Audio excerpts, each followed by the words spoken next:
Graças a Deus, irmãos. É um prazer enorme estar aqui com cada um de vocês.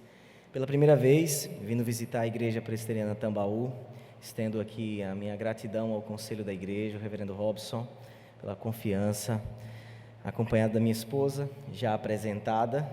Faltou também apresentar a nossa amada Cecília, tão aguardada, está aí com 12 semanas para chegar. Estamos muito felizes, né? Completamos 12 semanas essa semana, não foi?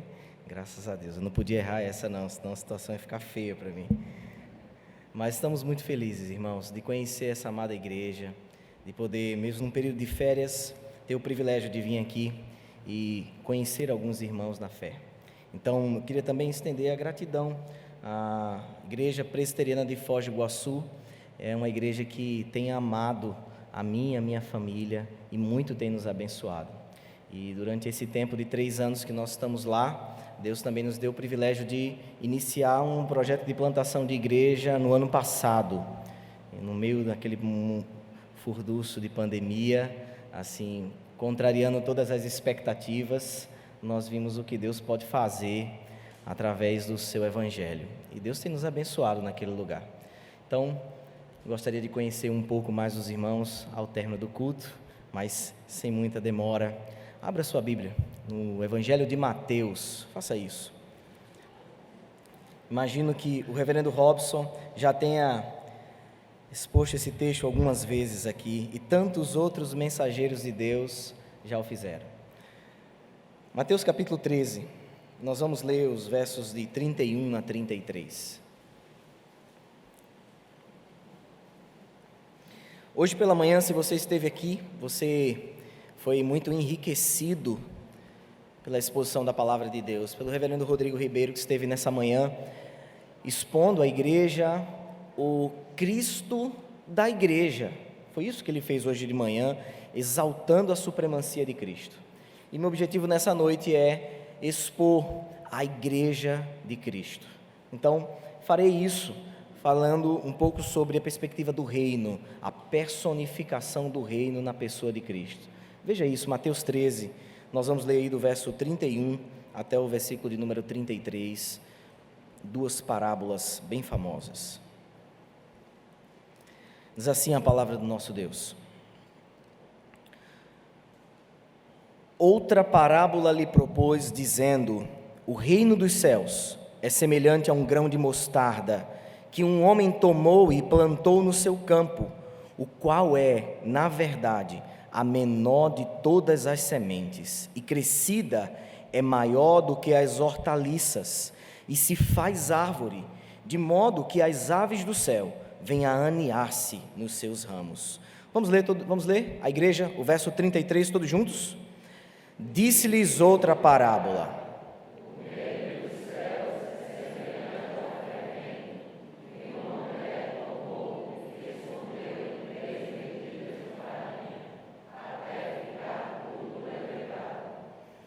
assim disse o Senhor. Irmãos, falar sobre o reino de Deus é extremamente contagiante. Hoje de manhã, estando aqui no culto, vendo como o reverendo Robson falava com tanta alegria sobre uma igreja que nasceu no coração, do qual Deus tem tanto abençoado durante 21 anos, é contagiante presenciar, vivenciar, mais do que tudo, acompanhar. Ser parte desse reino é fantástico. E o reino de Deus, ele cresce surpreendentemente e maravilhosamente. Isso, se você teve a oportunidade de ver essa igreja nos seus primórdios, você pôde acompanhar isso, né? Você pôde vivenciar essa experiência de ver o reino de Deus crescendo surpreendentemente. Mas veja, quando nós paramos para pensar sobre isso, nós refletimos que esse reino também, ele expande de uma forma fantástica. Veja, nós estamos falando de 21 anos de uma igreja que há tanto tempo atrás, há 21 anos atrás, um grupo de irmãos resolveram aqui na orla marítima de João Pessoa entender que era um momento do reino de Deus se juntar aqui a mais uma de todos aqueles que aqui já professavam. Certamente essa não foi a única igreja. há outros irmãos nossos aqui nessa região glorificando a Deus, mas o reino de Deus resolveu se manifestar também, através de um grupo de irmãos, há 21 anos atrás. Não começou aqui essa história. Na verdade, essa história, se a gente fosse voltar um pouco mais, nós iríamos voltar, talvez agora abrindo um pouco o zoom, dando um pouco de espaço, nós veríamos numa perspectiva mais denominacional. Em 1859, as Bell Green Simonton, chegando no porto de Rio de Janeiro. Já imaginou? Um homem gringo, sozinho, sem estrutura nenhuma, não digo sem capacidade, pelo contrário, extremamente capaz, mas ele não veio com uma equipe o seguindo, ele não veio com toda uma estrutura para lhe ajudar, e olha só, em 8 anos que esse homem passou no Brasil, o que Deus fez através de um servo que se dispôs. Já parou para pensar nisso? Essa igreja que você faz parte com tanta alegria, a Igreja Presbiteriana de Tambaú, ela é uma igreja presbiteriana do Brasil que esse ano completará 163 anos de história. Um homem só chegou aqui em 1859 e começou a evangelizar. Viveu só 8 anos, faleceu 8 anos depois da sua chegada. Passou pouco tempo, mas os seus feitos ainda repercutem, ainda alcançam a mim e a você. Não foi por causa dele que estamos aqui, foi um Deus que ama o seu povo e usou um servo que se dispôs ao serviço. É assim o reino de Deus, ele cresce surpreendentemente, ele expande, e quando nós olhamos para realidades como essa, nós ficamos impressionados. Hoje essa igreja tem aproximadamente 5.100 igrejas espalhadas pelo Brasil, junto com congregações, quase 5.100 igrejas. Já parou para pensar nisso? Que coisa fantástica, como o reino de Deus começa às vezes pequeno, frágil, mas surpreendentemente expande. Essa parábola vai nos apresentar essa realidade a respeito do reino, e eu queria fazer isso trazendo você para o capítulo 13 de Mateus. É um capítulo extremamente conhecido principalmente por ser o capítulo das parábolas do reino. Aproximadamente ou exatamente 6 parábolas aqui são apresentadas por Jesus Cristo. Dessas 6, hoje eu queria ter a oportunidade apenas de 2 delas rápidas, curtas e pequenas, falar um pouco sobre esse mistério do reino, a qual Cristo faz questão de ensinar os seus discípulos. Veja só, irmãos, Marcos e Lucas também vão apresentar as parábolas, e elas sempre estão juntas. A parábola do grão de mostarda e a parábola do fermento, elas sempre estão atreladas, acompanhadas uma das outras. E há uma explicação para isso, porque elas apresentam 2 perspectivas da mesma verdade. E é assim que elas são apresentadas. Jesus faz isso, e ele vai trazer esse entendimento aos seus discípulos, assim como eu também queria trazer aos irmãos nessa noite. O que são elas?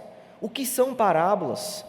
Como podemos nos aproximar dessas parábolas e delas podemos entender os mistérios do reino? Esses mistérios que uma vez foram revelados pelo próprio Jesus Cristo. Veja só, são apenas pequenas narrativas, colocadas de lado, assim traduzidas por algum. Colocar de lado é a expressão que mais facilmente é explicada, mas ela pode também trazer uma semântica muito interessante. Por exemplo, as parábolas, elas contrastam ou elas comparam uma realidade natural com uma verdade espiritual. Então, todas as vezes que você encontrar uma parábola na Escritura, você vai se deparar com essa situação. Ela não fala sobre várias coisas, não. A parábola ela vai falar sobre uma realidade natural que Cristo vai aproveitar da experiência dos discípulos, da vivência deles, de um aspecto cultural, ou até mesmo de uma situação que nem é real, no qual ele coloca para poder, na verdade, realçar, manifestar uma verdade espiritual.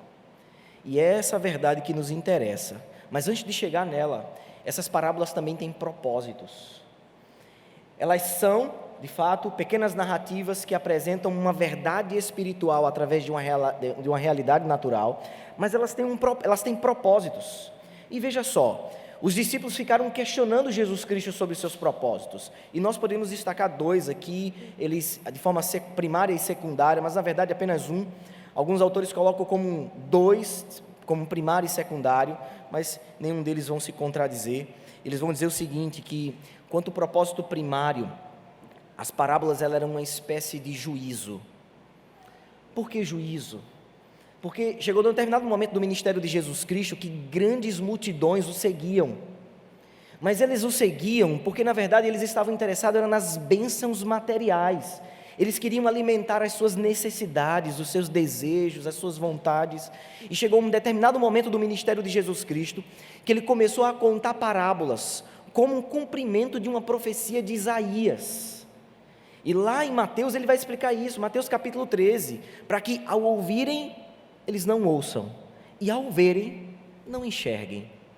Jesus vai aproveitar um acontecimento lá com o profeta Isaías, do qual o povo estava tão idólatra, ao qual o próprio Deus resolveu cegar o entendimento daquela geração, fazer eles semelhante aos seus ídolos. O que eram os ídolos? Os ídolos tinham olhos, mas não enxergavam, tinham ouvidos, mas não entendiam.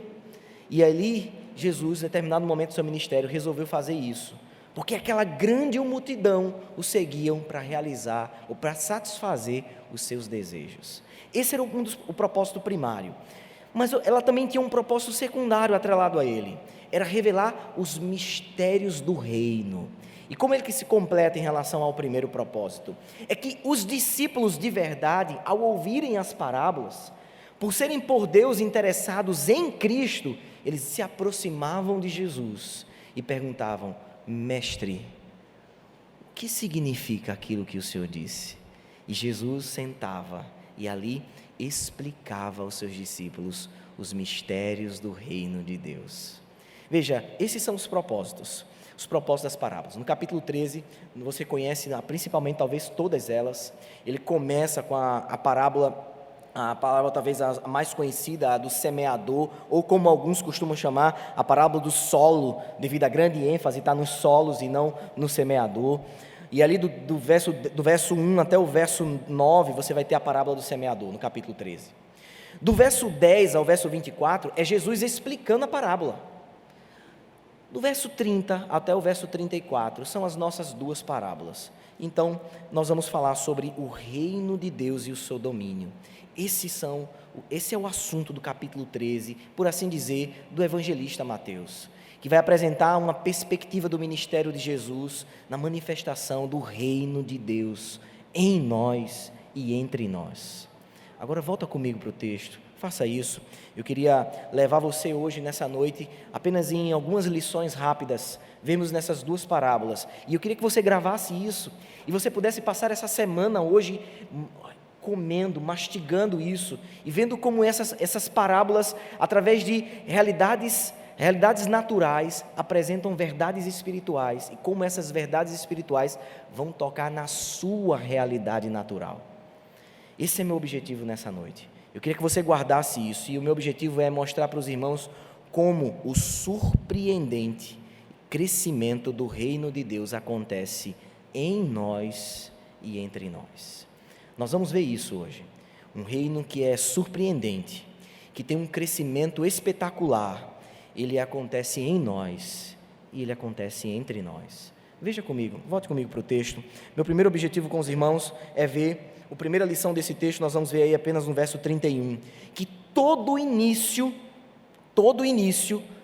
geralmente é pequeno e simples, e às vezes até frágil. Todo início é pequeno, simples, às vezes até frágil. Veja bem o que Mateus vai nos dizer, verso 31.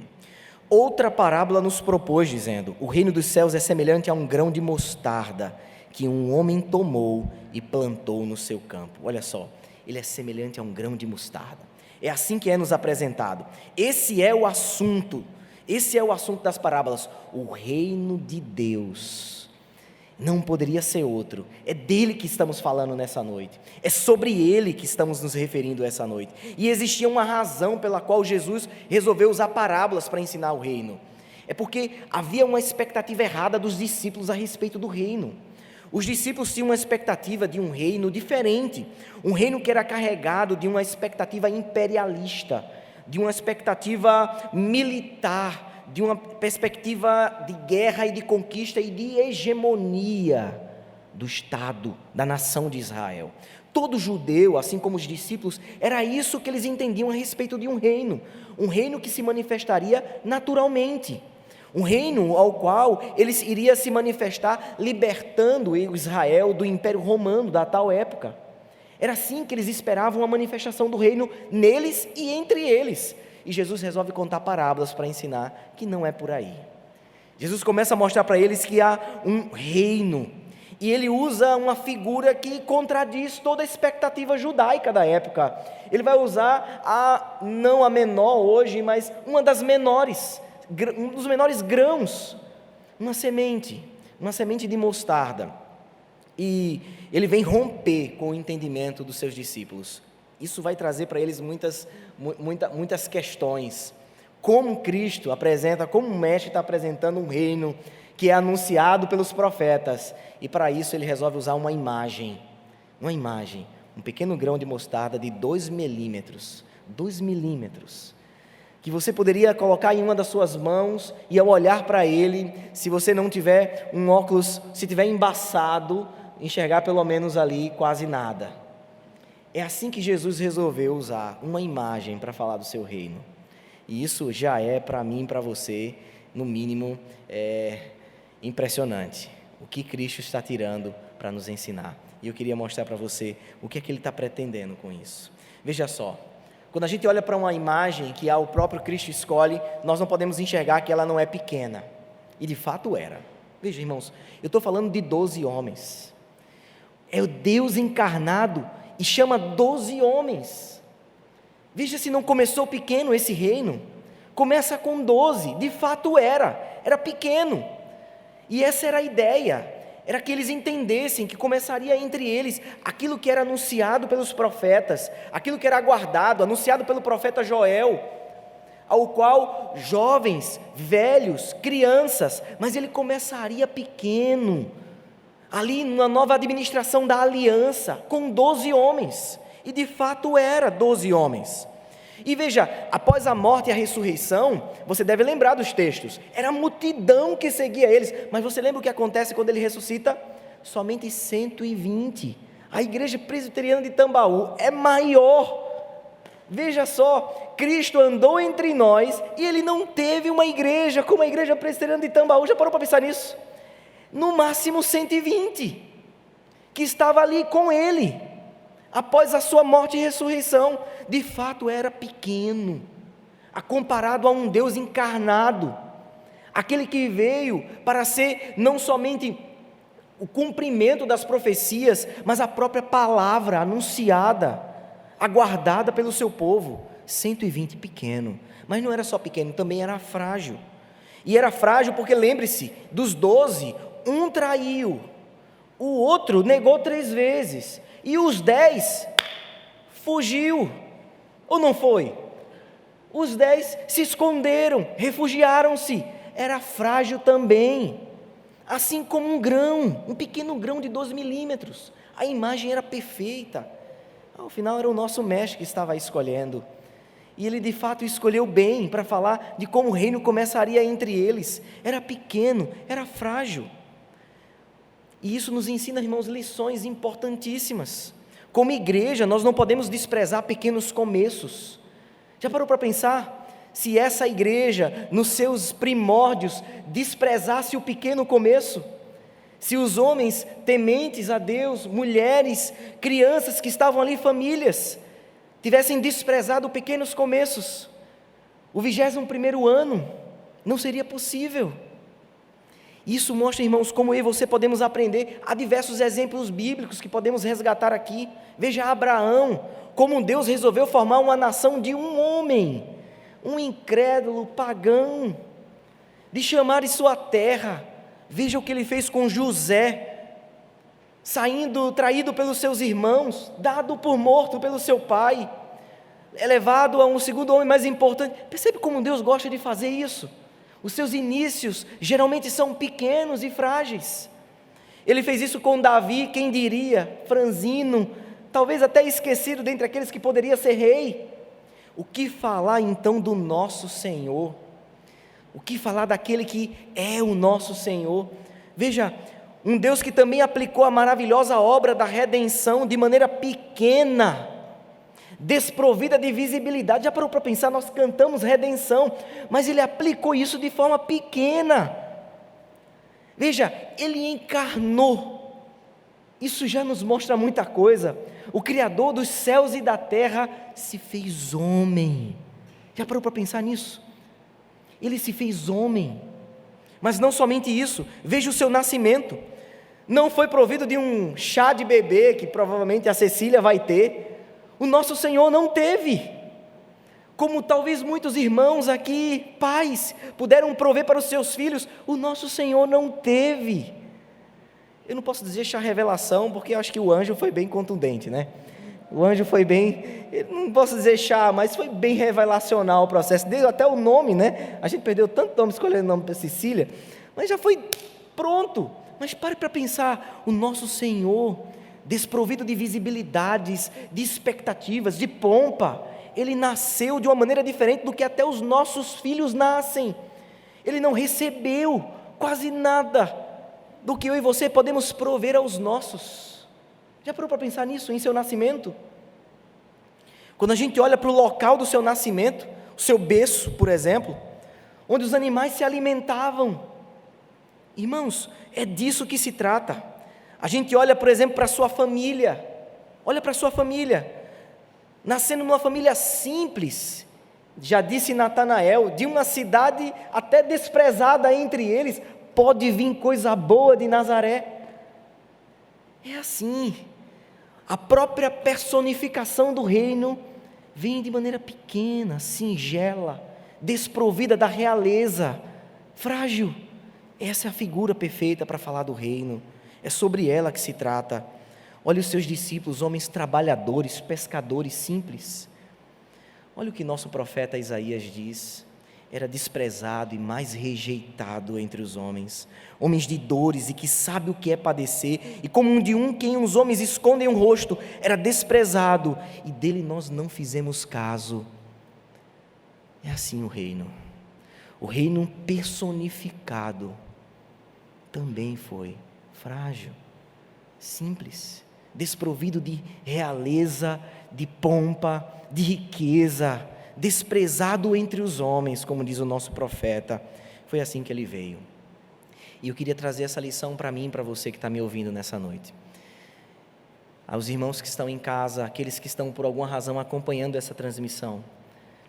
Talvez você tenha sido convidado nessa noite para estar aqui no 21º ano da igreja de Tambaú, por um vizinho seu que tem insistido, que tem pacientemente tentado trazer você aqui, e você é muito bem-vindo. Mas eu gostaria de dizer algo muito interessante. Quem sabe hoje não seja um pequeno começo na sua vida. Quem sabe Deus não esteja separando o dia de hoje para começar pequeno com você.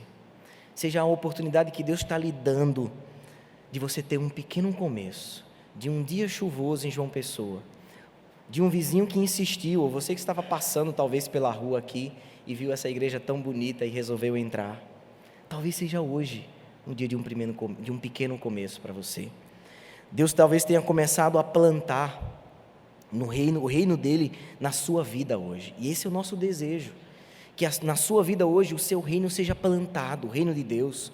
E eu posso dizer para você, e posso até garantir uma coisa, que se você está me ouvindo atento, e isso de alguma maneira está refletindo um interesse seu sobre esse reino, eu posso garantir, esse reino já está sendo plantado no seu coração, porque do contrário, você não se interessaria por ele. Mas isso nos vai levar para uma segunda lição desse texto também.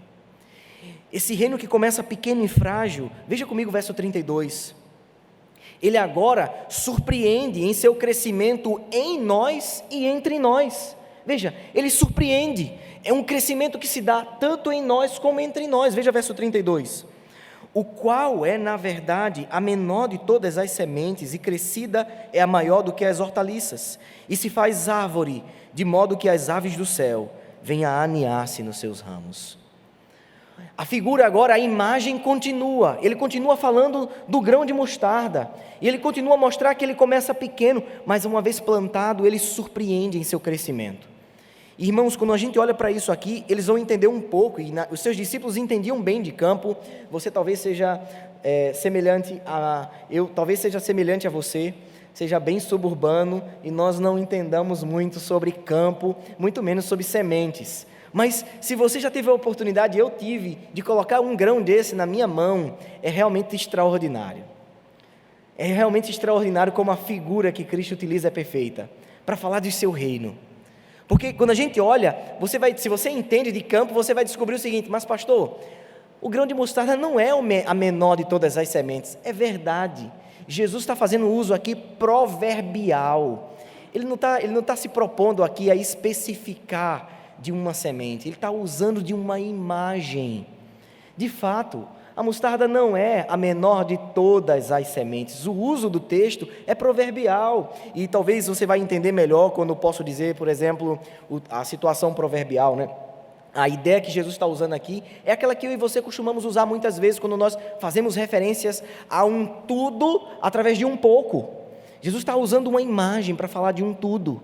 Necessariamente a imagem não é o significado em si, ela apenas aponta, ela apenas vai mostrar algo. E essa é a ideia aqui. A ideia dele é mostrar que esse grão, ainda que não seja a menor de todas as sementes, se você entende de campo, você vai saber disso, mas ele vai falar que esse crescimento é extraordinário. Veja comigo o que ele vai dizer. Ele vai dizer assim, verso 32, a menor de todas as sementes, e crescida, é maior do que as hortaliças, e se faz árvore de modo que as aves do céu venham a aninhar-se nos seus ramos. E aqui eu preciso resgatar um pouco a sua memória do que aconteceu nos primeiros momentos da igreja. Veja só, Atos capítulo 2, verso 41. Eram apenas 12, lembra do pequeno começo, frágil? 12. A sua morte e ressurreição, 120. Atos capítulo 2, verso 41. Pedro se levanta, vendo ali dentro de uma festa do Pentecoste, conhecida entre os judeus, e Pedro começa a anunciar o Evangelho de Jesus Cristo, e aqueles que vão ouvindo, muitos daqueles que estavam na crucificação, dizendo, mata-o, crucifica-o, estavam ali presentes, estes mesmos que agora expostos ao Evangelho, após a pregação, diziam, que faremos nós, Pedro, para nos arrependermos? E ali somaram-se mais 3.000, os irmãos estão acompanhando o desenvolvimento, saímos de 12, 120, 3.000, passa-se ainda no livro de Atos, outra vez Pedro prega, junta-se mais um grande número, somado àqueles que já haviam se arrependido, e assim vai, irmãos, segundo, terceiro século da igreja, Roma, até então, o maior império do mundo da época, incomodado com começou um pequeno grupo, um grupo pequenininho, que era desprezado por um império, começa a modificar uma sociedade, começa agora a gerar transtornos, porque é um grupo de pessoas que é conhecido por um Senhor, e não era mais César, agora era Jesus Cristo de Nazaré, o Filho de Deus encarnado, tentou com todas as suas milícias, armas, finanças, destruir um grupo ao qual crescia exponencialmente, apesar de todas as perseguições e sofrimentos. E se você conhece a história da igreja, se não, eu quero convidá-lo a fazer boas leituras, veja como Deus foi fazendo um pequeno grupo, crescendo exponencialmente, o seu reino desenvolvendo-se entre nós, o seu reino desenvolvendo-se entre nós, segundo o terceiro século, a época mais sangrenta da igreja cristã. Quanto mais, há um ditado muito popular da época, que dizia que quanto mais o sangue de um cristão era derramado, mais cristãos surgiam, e não se entendia como parar esse crescimento, por isso que a figura é perfeita. Passamos para o quarto século, agora nós temos uma igreja que havia então eclodido dentro dela, quando o Estado resolveu tomar para si a fé, e essa igreja abandona as escrituras sagradas. Deus então, em seu crescimento exponencial, preserva o seu remanescente, e aí no século XVI, eclode com a reforma protestante, dizendo, essa igreja tem um dono, esse dono é Cristo, retornando essa igreja às escrituras sagradas, um retorno às escrituras, a uma igreja que precisava voltar a ela. Nós estamos falando de uma igreja que cresce, como um grão de mostarda, que torna-se uma árvore. E se você entende bem a situação aqui, essa é a ideia. Um grão de mostarda pode chegar aproximadamente a 3 a 5 metros de altura. Um grão de 2 milímetros pode chegar a uma árvore frondosa de quase 3 a 5 metros de altura. Esse é o reino de Deus. Esse é o reino que Deus plantou aqui. E começou pequeno, e o Senhor tem feito crescer nos nossos dias, nos dias de vocês, naqueles que já não estão mais entre vocês, que já passaram, que já deixaram sua contribuição, outros que estão contribuindo até hoje, vendo esse reino crescer diante dos seus olhos. Já pararam para pensar como isso é espetacular? Foi assim, nós estamos vendo uma parábola dos nossos dias, uma parábola dos nossos dias. E você deve estar se perguntando, mas pastor, e a minha vida cristã? Sobre quais razões devemos ficar atentos? E eu queria trazer essa aplicação para você. Veja que esse crescimento do reino se aplica a mim e a você como cristão. Há um ministério de todo cristão chamado evangelismo e discipulado. Esse é o ministério de todo cristão, ao qual eu e você deveremos nos engajar nele.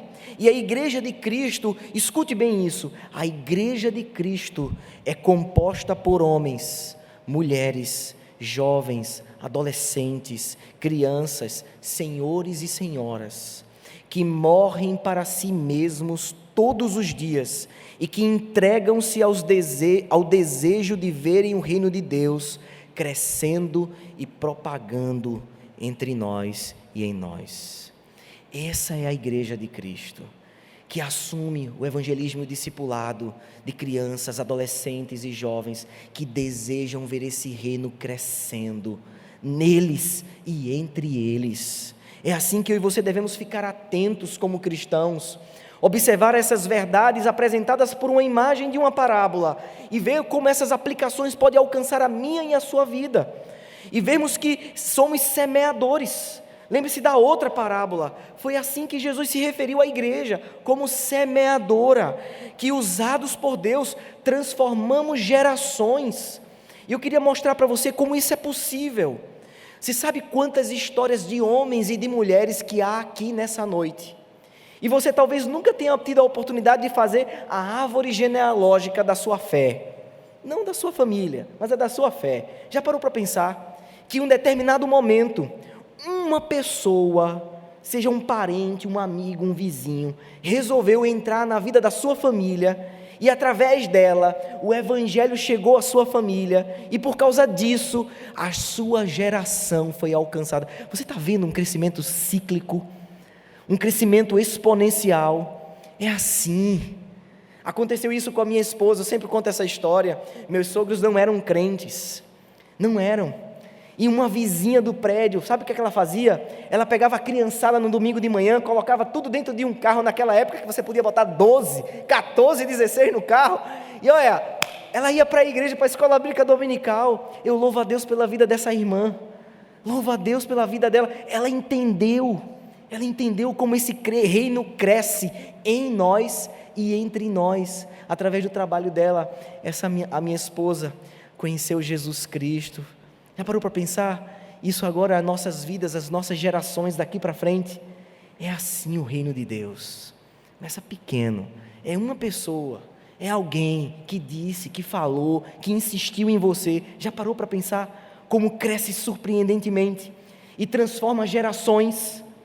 É assim, é esse reino de que se trata aqui. E é assim que eu e você devemos aplicar isso no evangelismo.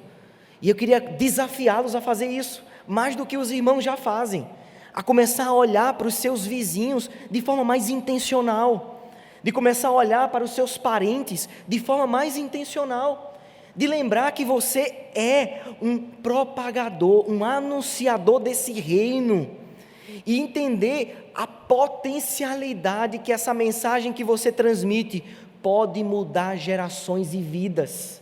E se essa é uma maneira de você aplicar bem a ideia de evangelismo, criar laços, começar a chamar o seu vizinho para jantar na sua casa uma vez por semana. Já parou para pensar nisso? Como seria bom se você começasse a olhar para os seus vizinhos e dizer assim: vamos jantar lá em casa, criar vínculos com ele. Quem sabe Deus pode usar de um simples jantar, um vínculo, e desse vínculo o evangelho pode transformar a vida dele e toda uma geração.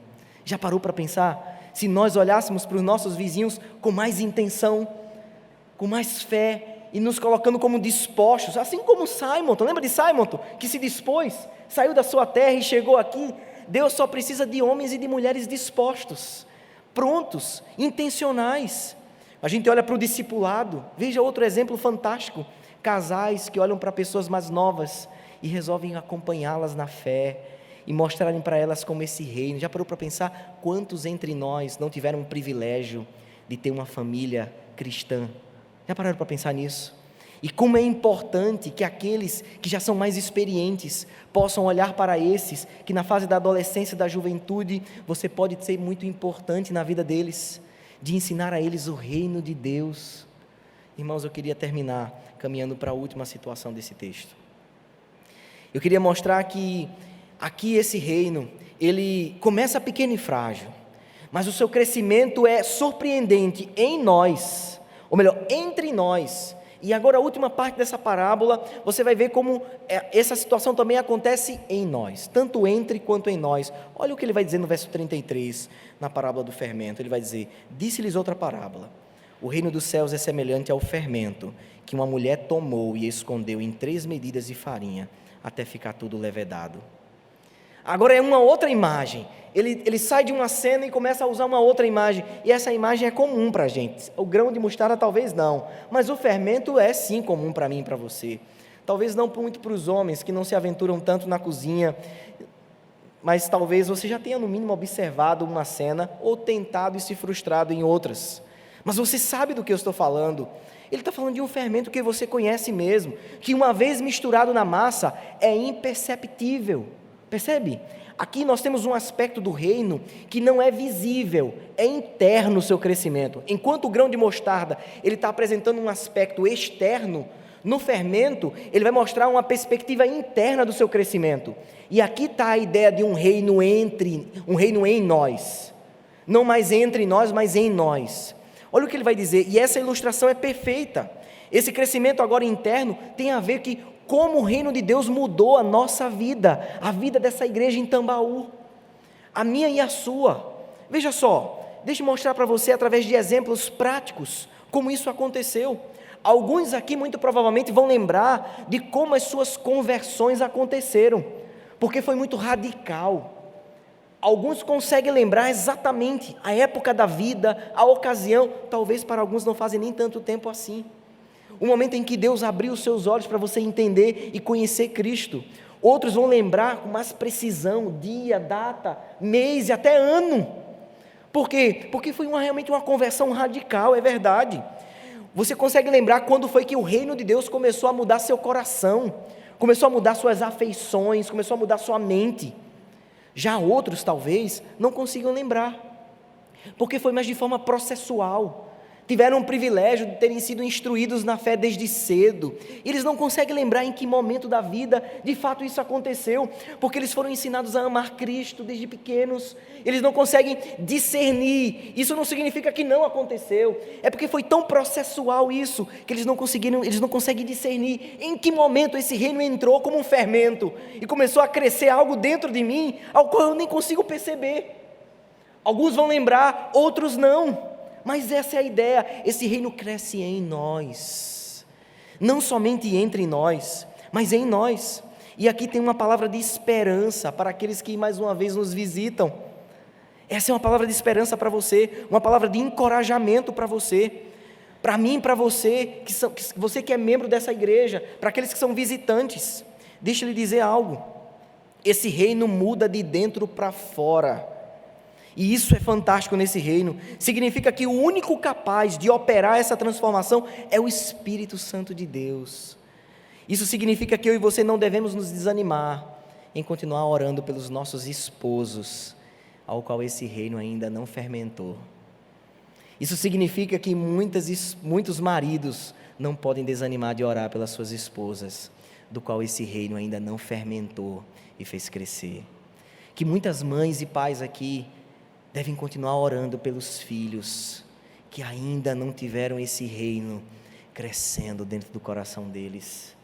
E isso mostra para você que nos visita, talvez seja hoje esse pequeno começo, talvez essa mensagem seja aquela que Deus está fazendo como um fermento, como um reino de Deus sendo fermentado no seu coração, de maneira que a partir de hoje você esteja sendo despertado para essa necessidade que você tem de Cristo. E eu queria terminar, irmãos, falando sobre a plenitude desse reino. Veja o verso 33 ainda, verso 32, volte para mim, final do verso 32. Olha o que ele vai dizer: o qual é na verdade a menor de todas as sementes e crescida, a maior do que todas as hortaliças. E se faz árvores, de modo que as aves do céu venham a aninhar-se nos seus ramos. Nós já vimos que esse reino de Deus, ele começa pequeno e frágil, é verdade, que nós não devemos desprezar pequenos começos. Essa igreja não desprezou há 21 anos atrás. Esse reino não somente cresce entre nós, mas cresce em nós. E para aqui nós temos duas imagens perfeitas, o grão e o fermento. Mas aqui nós enxergamos algo fantástico, a plenitude desse reino. Veja, esse reino nos é apresentado como uma árvore que abriga, ao qual as aves do céu vêm a aninhar-se nela. E aqui nós temos uma imagem fantástica da plenitude do reino de Cristo.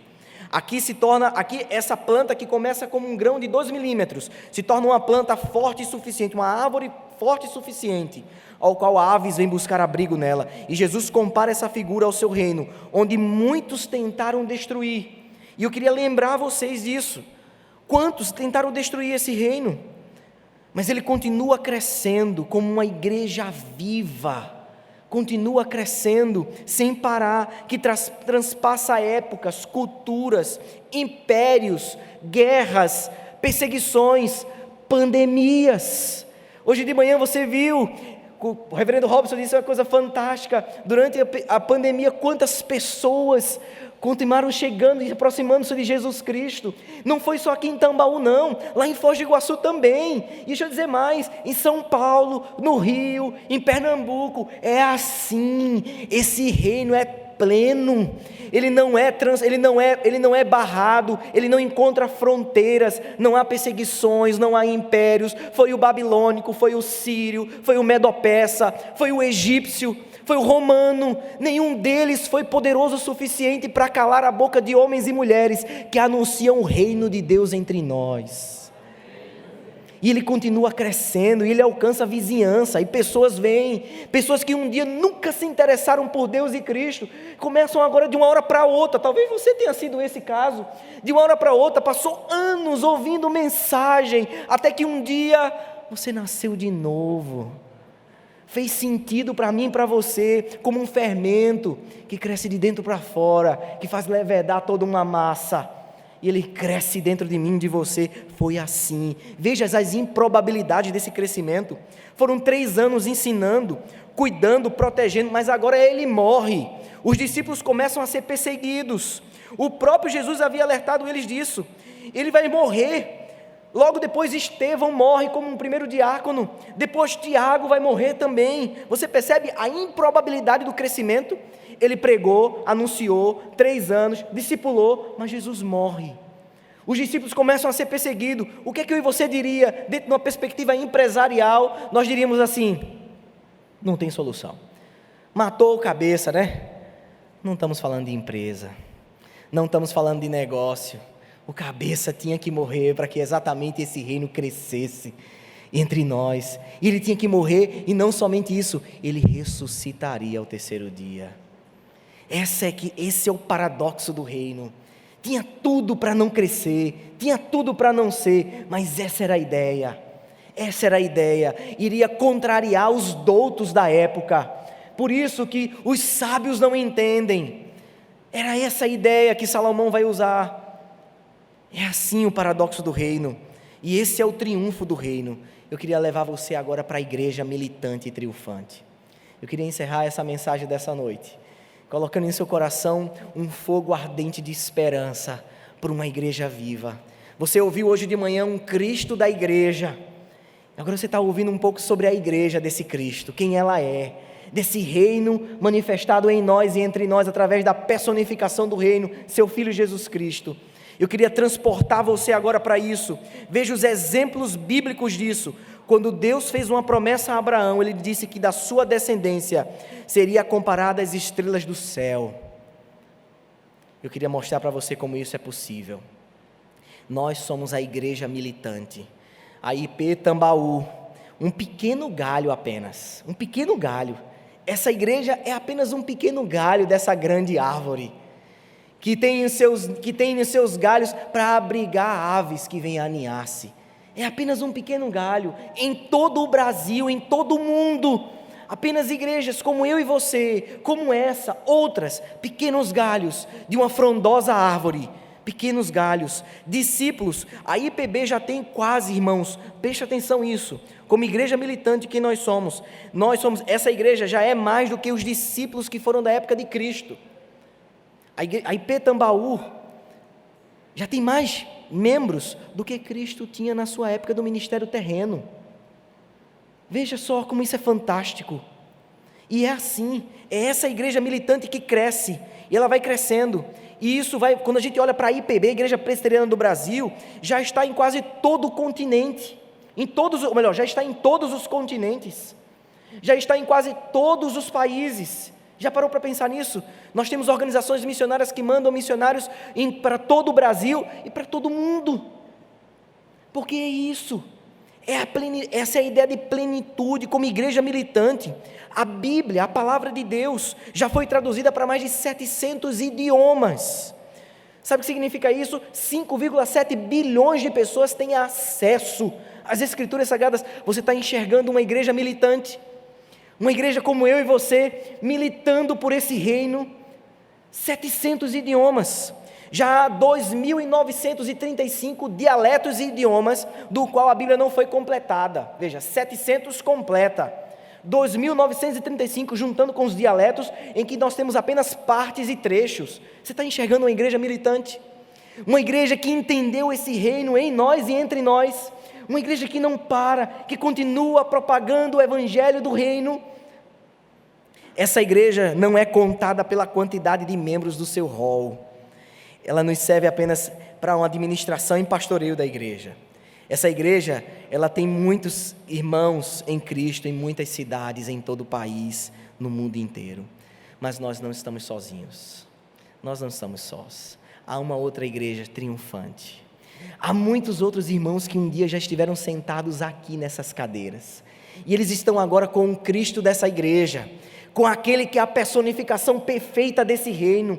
Quantos que já estiveram sentadas nessas cadeiras aqui, e que já estão com o nosso Senhor, eles são a igreja triunfante, aquela igreja que eu e você almejamos ser. Somos uma igreja militante, completando 21, 22, 23, até o dia que o Senhor nos deixar, para um dia nos juntarmos àquela igreja que já está com o Rei dos Reis e o Senhor dos Senhores, aquele que já está como bodas, o noivo esperando para juntar a sua noiva, encontrar-se com ela, a triunfante junto com a militante, e então nós vamos, como uma única igreja que nós somos, encontrar com o noivo dela.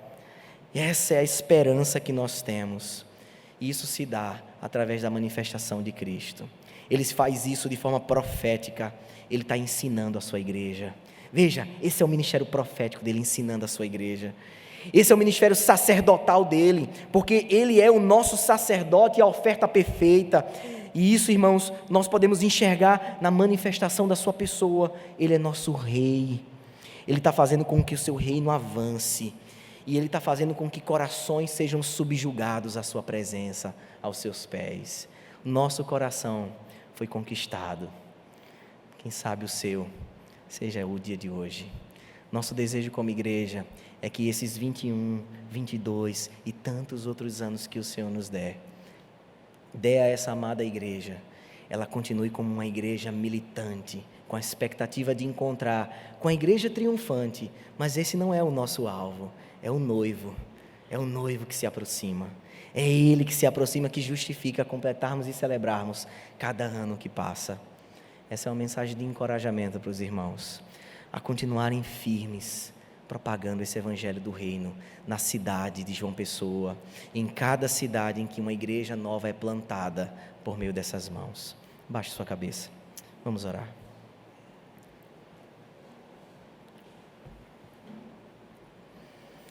Senhor Deus, Pai amado, Pai, nós queremos te agradecer, Senhor, em nome de teu Filho amado Jesus Cristo. Nós louvamos o Senhor porque Tu tens feito, Senhor, maravilhas e prodígios entre nós. Ó Deus, nós Te louvamos porque são 21 anos que essa igreja completa. Nós Te louvamos, Senhor, porque aqui o Senhor plantou, o Senhor sustentou, o Senhor tem sido a base, o fundamento dessa igreja, na propagação do Evangelho nessa cidade, e como também, Senhor, como uma exportadora de irmãos para todo o país. Ó Deus, nós queremos Te louvar, Senhor, porque aqui o Senhor juntou um povo que é conhecido pelo Teu nome, Senhor. Esse é o povo que o Senhor juntou, esse é o povo que o Senhor vem juntando desde sempre, de toda a história, escolhendo para si famílias, constituindo um povo do qual eles serão conhecidos pelo nome do Senhor. Ó Deus, que o Senhor continue nos abençoando, Senhor. Que o Teu Filho Jesus Cristo, que está em nós, operando em nossos corações e nessa igreja, entre nós, vendo o Senhor com aquilo que Ele tem feito, convertendo famílias, moldando crianças ao perfeito amor de Cristo, fazendo com que senhores e senhoras sorriam como crianças de novo na Tua presença, vendo casais sendo reestruturados, casamentos sendo resguardados, Senhor, no Senhor. Ó Deus, é tão bom ver o Teu reino sendo manifestado em nós e entre nós. Nosso desejo, Senhor, é que o Senhor continue operando aqui em Tambaú, aqui nessa igreja, nos nossos irmãos que se espalham por essa cidade, fazendo o Teu reino conhecido nesse lugar. Esse é o nosso desejo, Senhor, em nome de Jesus. Amém. Amém.